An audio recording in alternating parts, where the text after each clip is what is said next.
போன வாட்டி இதே 2-3 வருஷமா 4000, இப்போ வந்து 9000 வந்திருக்கு. அநியாயம். கேட்டால நீங்க கட்டுங்க சார், கட்டுங்க சார். ஸோ கேஸ் ஷார்ட்டேஜ் ஆனதில்ல, அப்போ கரண்ட்டு ஸ்டவ் பண்ணணும். இப்போ எதில் சமைக்கிறது தெரியல. ஒருவேளை சமைக்காமல் சாப்பிடாமையே மோட்டர் ஹீட்டர் ஒன்றும் போடாமையே அது பாட்டு மீட்டரில் ஏறுது விறுவிறுவிறு. இப்போ 2400 சொல்லும்போது என் குடும்பத்தை நான் கடித்து கொதறி எல்லாம் தெருவில் தான் படுத்துருக்கோம். புதிய தலைமுறை டிஜிட்டல் நேயர்களுக்கு வணக்கம். இன்னைக்கு செல்போனை திறந்தாலே சோசியல் மீடியா ஃபுல்லாவே கரண்ட் பில்லை பற்றியான பேச்சு தான் நிறைய போயிட்டு இருக்கு. ஈபி பில் அவ்வளோ அதிகமாக வந்துட்டே இருக்கு. அதாவது எனக்கு வந்து இவ்வளோ வந்துருச்சு, அவ்வளோ வந்துருச்சு, இந்த மாதம் நான் எதிர்பார்க்கவே இல்லை, எனக்கு 2000 வந்துருச்சு, 3000 வந்துருச்சு அப்படின்னு தான் பயங்கரமாக மக்கள் பேசிகிட்டு இருக்காங்க. அதே மாதிரி ஊடகங்கள்லையும் சரி இதை பற்றி தான் நிறைய பேசிகிட்டு இருக்காங்க. கரண்ட் பில்லை பற்றி எனக்கு அதிகமாக வந்துருச்சு, ஏன் ஏறுச்சுன்னு என்ன ரீசன் தெரியல, அதிகாரிகள்கிட்ட கேட்டால் சரியான பதில் கொடுக்கல அப்படின்னு நிறைய பேட்டிகள் நம்ம பார்த்துட்ருக்கோம். இது உண்மையா? கரண்ட் பில்லால் மக்கள் என்னென்ன மாதிரியான பாதிப்புகளை சந்திக்கிறாங்க, என்னென்ன பிரச்சனைகள் வருது, இப்படி பல்வேறு விஷயங்களை நம்ம இங்கே இருக்கக்கூடிய மக்கள்கிட்டயே நேரடியாக போய் களத்திலே தெரிஞ்சுக்கலாம் வாங்க. நீங்கள் போன டைம் எவ்வளோ கட்டினீங்க, இப்போ எவ்வளோ? அதான் சார் 2000 2500 வந்து வாட்டி 3500 வந்திருக்கு. 200 யூனிட் வரை ஃப்ரீன்னாங்க. பட் ஏன் கூட வருதுன்னு தெரியல. பட் முன்னாடி கேள்வி கேட்டால் பதில் சொல்லுவாங்க. இப்போல்லாம் வந்து எல்லாமே கம்ப்யூட்டர் தானே, வந்துட்டு ஏதோ பட்டன் ப்ரெஸ் பண்ணால் டக்கு டக்குன்னு மீட்டர் எடுக்கிறாங்க. அது பெருசாக ரெஸ்பான்ஸ் கொடுக்கறது இல்லை. பட் எனக்கு மட்டும் தான் வந்திருக்குன்னு பார்த்தா ஊரெல்லாம் வந்திருக்கு. ஒரு 1000 ரூபாய் 1200 இருக்கும். இப்போ எப்படியும் ஒரு 1500 அந்த மாதிரி வந்து 1700 வரும். 1500. இந்த வெயில் டைம் ஆச்சுன்னா எப்படியும் உனக்கு 2000 ரூபாய் கூட வரும். என் பழைய வீடு இருக்கும்போது நான் வெறும் 65 ரூபா தான் கரண்ட் பில்லு. அது கிட்டத்தட்ட 30-40 வருஷமாக நான் கட்டிட்டு வந்தேன். ஒவ்வொரு நேரம் கரண்ட் பில்லு கூட கட்டாமல் கூட அது இருந்திருக்கோம். ஏன்னா நாங்கள் வந்து ஒத்த பல்பு தான் போட்டுருந்தோம். இப்போ வந்து முக ஸ்டாலின் ஆட்சியில் வந்து கவர்மெண்ட் வீடு கட்டி கொடுத்தாங்க. அந்த வீடு கட்டி கொடுத்து 2 ஃபேனு 4 குண்டு பல்பு. அது ஒரு மாதம் தான் ஆச்சு. 650 ரூபா கட்டினேன். அப்புறம் சரி எல்லாம் சிக்கனம் பண்ணணும்னு மோட்டர் ஹீட்டர் கூட போடாமல் சிக்கனம் பண்ணி பார்த்தேன். 1200 இப்போது 2200 கேட்குறாங்க. இப்போ 3 மாதம் தான் ஆச்சு வீடு திருப்பிலா பண்டிகை. இப்படியே ஏறி இருக்கிறதுனால நான் என்ன பண்ணேன், அந்த வீடு வேண்டாம் வீடு வேண்டாம் திருச்சி வேண்டான்னு சென்னைக்கு பொழிக்க வந்துட்டேன். அப்புறம் எனக்கே தொம்பிலங்கு போகுது. அப்புறம் கரண்ட் பில்லு இப்போ வந்து ஐயா விஜய் மினிஸ்டர் ஐயா வந்து என்ன சொன்னாங்க, 2 மாதத்துக்கு ஒரு வாட்டி 100 யூனிட் கட்டு அப்படின்னு சொன்னாங்க.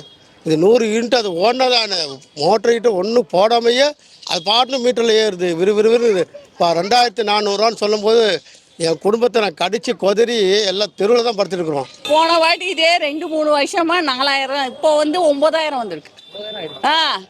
அநியாயம். கேட்டால நீங்க கட்டுங்க சார், கட்டுங்க சார் அப்படின்றாங்க. இதுல எல்லாம் சொல்றாங்க.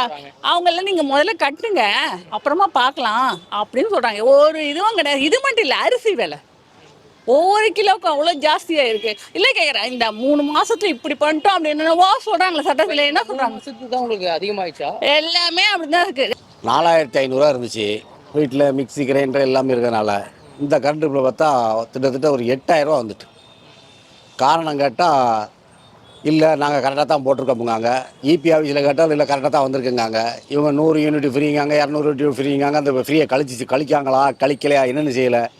காரணம் கேட்டால் ஒவ்வொரு ஆளும் ஒவ்வொரு காரணத்தை சொல்லுதாங்க. பெரிய மேல் லெவலில் கேட்டால் நாங்கள் கரண்ட் பில்லு சரியாக ரீடிங் ஓடலை, அதை செக் பண்ண 2 லட்சம் மின் இணைப்புக்கு செக் பண்ண சொல்லுதாமுங்காங்க. அதை செக் பண்ணி வாங்கின பணத்தை என்றைக்கு அவங்க ரிட்டர்ன் கொடுக்க போகிறாங்க, எவ்வளோ தப்பு நடந்துச்சுன்னு எங்கே சொல்ல போகிறாங்க. மொத்தத்தில் அந்த கண்கட்டி விற்ற மாதிரி தான் இபி போய்கிட்டு இருக்கு. இபி பில்லு இப்போ வந்து பார்த்தோன்னே சாக்குதான் அடிக்கும், அந்த அளவுக்கு இபி பில் இருக்கு. 2000 ரூபா வர இடத்துல 7000 8000 வருது கரண்ட் பில்லு. ஆமாம், 600 ரூபாய்க்கு, அதான் 600 சில்லறை வந்து கட்டியிருந்தீங்க. அதுக்கு முன்னாடி 400 ரூபாய் வரும், 450 ரூபா வரும். இப்போ எப்படி இருக்கு கரண்ட் பில்? ஜாஸ்தியாக இருக்கா இல்லை கம்மியாக இருக்கா, அதே மாதிரி தான் இருக்கா? இல்லை, அது இப்போ கட்டினது அவங்க வந்த பில்லு தான் வந்துக்குது. ஃபஸ்ட்டு கட்டின பில்லு தான் வந்துக்குது, அதே பில்லு தான் வந்துக்குது. ஆனால் 200 யூனிட்னாங்க, அதே பில்லு தான் வருது, அதே பில்லு தான் கட்டினேன். கரண்ட் எடுக்கிறவங்க வந்து செக் பண்ணோம், அது இது பண்ணோம், எதுவுமே பண்ண மாட்டாங்க இல்லையா. கொஞ்சம் ரெண்டுத்தையும் கம்பேர் பண்ணும்போது ஜாஸ்தியாக இருக்கா இல்லை அதே அமௌண்ட் தான் கட்டுறீங்களா? இல்லை, முதல் கொஞ்சம் கம்மியாக தான் இருந்தது. ஆனால் இப்போ கொஞ்சம் ஏதோ ஜாஸ்தியாக இருக்க மாதிரி தான் தெரியுது. ஏன் ஜாஸ்தியாக இருக்கு கேட்டிங்களா? கவர்மெண்ட் ஆஃபீஸில் எதுவும் கேட்டிருக்கீங்களா? இது வரைக்கும் ஆஃபீஸில் போய் எதுவும் கேட்கலையா? நாங்கள் எவ்வளோ தான் கட்டிடுவீங்க? எவ்வளோ தான் கட்டுறோம், அவ்வளோதான். 2000 3000 வந்துச்சுன்னா கட்டிடுவீங்களா? 3000 ரூபாய் 4000 5000 வந்துச்சுன்னா அது என்னன்னு கேட்கணும்ல. அதான் கேட்க போவீங்க. ஆமாம், அது வரைக்கும் கேட்க மாட்டீங்க. இப்போ ஒன்றும் அது எப்படி இருக்குன்னு எங்களுக்கு தெரியல, அது ஜாஸ்தியா கம்மியா தெரியல. ஏதோ நம்ம இவ்வளோ யூஸ் பண்ணுற பொழுது வந்துட்டு இருக்கு அப்படின்னு நாங்கள் கட்டிட்டு இருக்கோம். நாங்கள் அதெல்லாம் கேட்கல. கேட்டதுக்கு என்ன சொல்லிட்டாங்க, இது ஒரு வருஷத்துக்கு ஒரு முறை அதிகமாக வருமா எல்லாருக்கும் கணக்கு. இப்போ அது ஒரு இது சொன்னாங்க, 100 யூனிட்டு 500 யூனிட்டுக்கு மேலே வந்தால் அதிகமாக கட்ட வேண்டியது வரும் அப்படின்னு சொல்கிறாங்க. அதனால நாங்கள் அந்த மாதிரி கட்டிட்டோம். சரி, அப்படி கட்ட மாட்டோம். எங்களுக்கு கம்மியாக வந்தால் தானே ஆசையாக இருக்கும். கம்மியாக வரணுன்றதுக்காக தானே நம்ம ஜோசப் அண்ணன் விஜய் வர வச்சோம். எல்லாமே கொஞ்சம் குறைஞ்சா நம்மளுக்கும் நல்லது, எல்லாத்துக்கும் நல்லது. போன வருஷம்லாம் இருந்ததுல ரேட்டு கம்மி தானே வந்தது, இந்த வருஷம் ஏன் கூடி இருக்குன்னு தெரியல. ஒருவேளை அசெட் வேல்யூ கூட ஏற்றிருக்கான்றாங்க. இவங்க ஏற்றது முன்னாடியாவது சொல்லலாம், அதுக்கேற்ற மாதிரி கம்மியாவது யூஸ் பண்ணுவோம்ல. டக்குன்னு ஏற்றி விட்டுறாங்க இன்டெரக்டா. அது கஸ்டமர் இவங்க அசெட் வேல்யூல ஏற்றினீங்கன்னா, கரண்ட் பில் ஏற்றினீங்கன்னா திருப்பி ரெண்ட்டில் கை வைப்பாங்க. ரெண்ட்டில் கை வச்சா சம்பளத்தில் கை வரும். இது பெரிய விஷயம். இது வந்து எப்படி டேக்கிள் பண்ண போகிறோன்னு தெரியல. கடைசியில் எல்லாரும் முதியோர் இல்லத்துலேயும் அநாத ஆசிரமத்தில் தான் சாப்பிடுவாங்க. ஃபர்ஸ்ட் வந்து கேஸ் கிடைக்கலன்னு சொல்லி கரண்ட்ல ஆரம்பிச்சோம். ஒருவேளை கரண்ட் ஸ்டவ் ஆரம்பிச்சனால அப்படி இருக்கும். இப்படி தான் யோசிக்க வேண்டியதாக இருக்கும். ஸோ கேஸ் ஷார்ட்டேஜ் இருந்ததில்ல, அப்போ கரண்ட்டு ஸ்டவ் பண்ணணும். இப்போ எதில் சமைக்கிறது தெரியல. ஒருவேளை சமைக்காமல் சாப்பிடாமையே இந்த அடுப்பு இல்லாமல் சமைக்கிறாங்க தெரியுமா, அந்த மாதிரி தான் சாப்பிட தோணும். அது சிஎம் தான் பார்க்கணும். இல்லைன்னா கணக்கு இபி கணக்கு எடுக்கிறாங்களா அவங்க கொஞ்சம் நோட் பண்ணனால.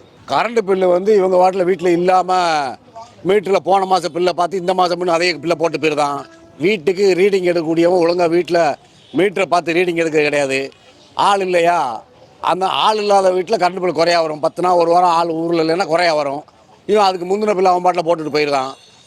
மின் ஊழியருடைய அஜாக்கிரதை, நிர்வாகத்தினுடைய சீர்கேடு, யாரும் ஒழுங்காக வந்து ஒரு சின்சியராக மக்களுக்கு உடைய பணத்தை நம்ம விரயம் பண்ணக்கூடாது, மக்களுக்கு ஒழுங்காக சேவை செய்யணுங்கக்கூடிய எண்ணத்தோட மின்சார வாரியத்தில் யாரும் ஒழுங்காக வேலை பார்க்கல.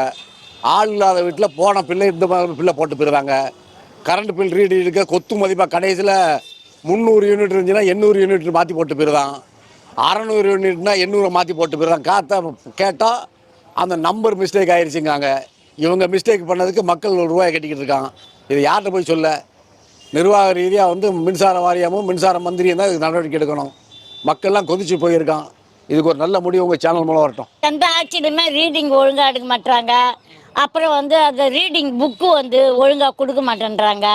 கரண்ட் ஆஃபீஸில் போனாலும் ஒன்றும் தர மாட்டாங்க. இப்போ படித்தவங்களாம் இருக்காங்க, படிக்காத. இப்போ நான்லாம் படிக்காத, எப்படி ஆகிறது? அது அவங்க தான் இது பண்ணணும், அவங்க தான் வந்து பார்க்கணும், அதெல்லாம் இது பண்ணணும்.